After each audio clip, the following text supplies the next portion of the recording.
Bonjour à tous et bienvenue sur cette vidéo du blog Passion Home Cinéma. Vidéo vous présentant les différents menus et options du réglage iPAO du Yamaha RXA 2050 de cet essai. Concernant la calibration iPAO, deux modes s'offrent à vous, l'un tout automatique, le second en manuel. Commençons par la base, c'est-à-dire le mode auto. Une fois branché le micro sur l'entrée spécifique de la face avant du Yamaha, et en ayant pris soin de positionner le micro sur un trépied, à la première position de mesure, soit celle d'écoute de l'auditeur, il n'y a plus qu'à lancer la procédure. Au préalable, vous devez aller dans le sous-menu Multiposition pour valider la calibration soit en mono, soit sur 8 positions.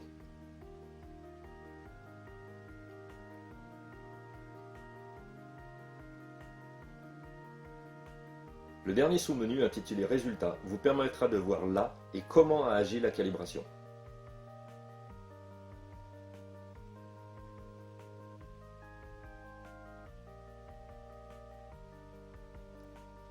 Il est également possible de recharger l'écu si vous en avez besoin, par exemple si un essai d'action en manuel ne satisfait pas.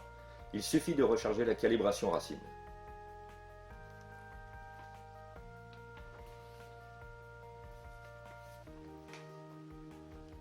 Concernant le mode manuel, le mode de réglage est à choisir entre le modèle 1 ou 2, puisqu'il est possible de copier le modèle 1 vers le modèle 2 dans le sous-menu Copie des données.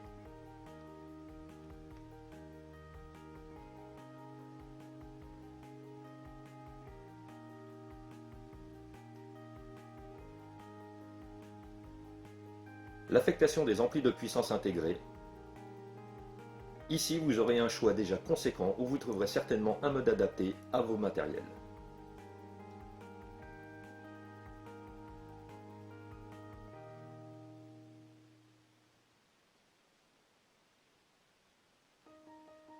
A noter, et comme c'est chose rare, c'est très appréciable. Il y a des modes qui coupent les amplificateurs internes dédiés au frontal si vous utilisez un bloc externe pour ces dernières. Les autres canaux profiteront de cette énergie redirigée. Pour le sous-menu configuration, vous trouverez tous les réglages concernant la taille et les coupures des enceintes.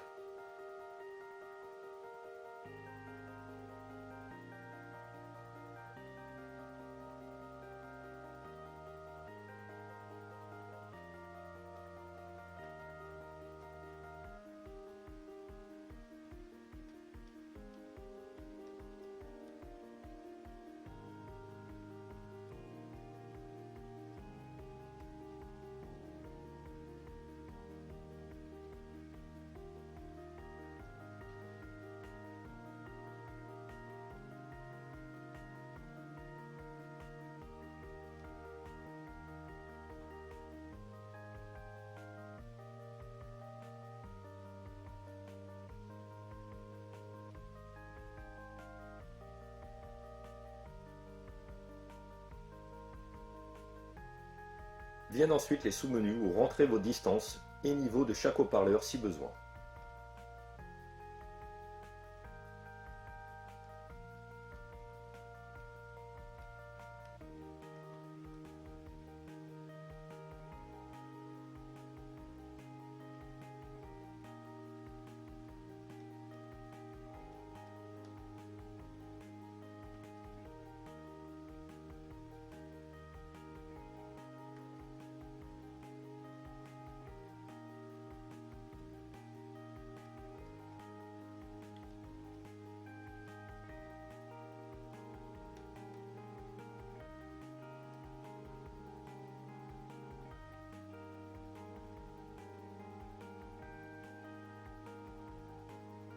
Enfin, le sous-menu égalisation paramétrique est celui qui, à mon sens, aura les réglages nécessaires et adéquats pour peaufiner le rendu de l'écu en auto.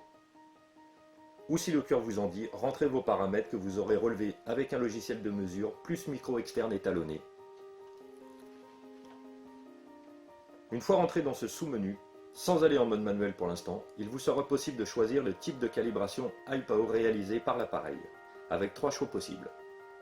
Plat, avant, naturel ou direct. Le mode sera à choisir en fonction de vos goûts, mais aussi par rapport à la signature sonore de vos enceintes. Par exemple, Le mode naturel ira on ne peut mieux avec des enceintes claires à l'aigu lumineux. Revenons donc au mode manuel.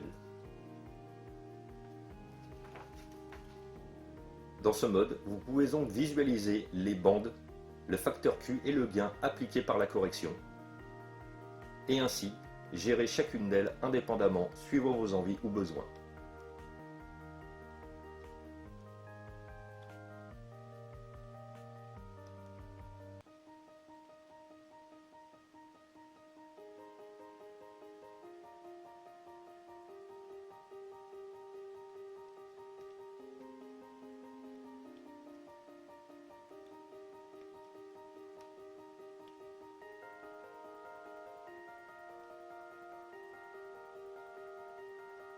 Dans la copie données PIC, comme son nom l'indique, vous pouvez copier les valeurs de l'égaliseur paramétrique acquises en mode auto.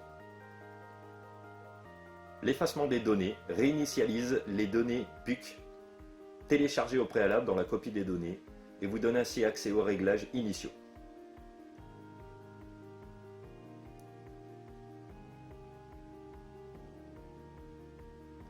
Le signal test sera l'option qui vous sera d'une aide si vous utilisez un logiciel et micro externe pour étalonner à votre guise.